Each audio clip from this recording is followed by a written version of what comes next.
Mixue, Caji, Luckin Coffee. Adakah gergasi China di Malaysia ini bakal menggugat ekonomi tempatan?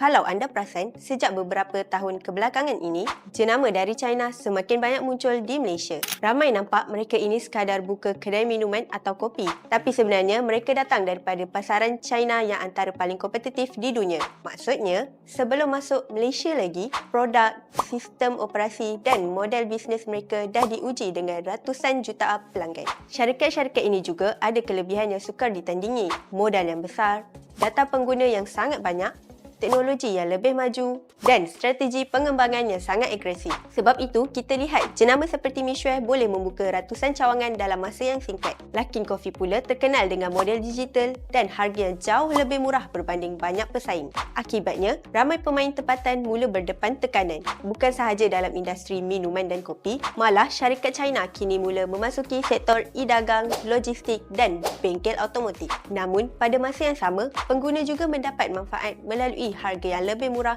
dan perkhidmatan yang jauh lebih baik. Jadi, persoalannya, adakah kemasukan gergasi China ini baik untuk Malaysia kerana meningkatkan persaingan atau adakah ia bakal menyukarkan syarikat tempatan untuk terus bersaing? Okay, apa pendapat anda? Tulis di ruangan komen.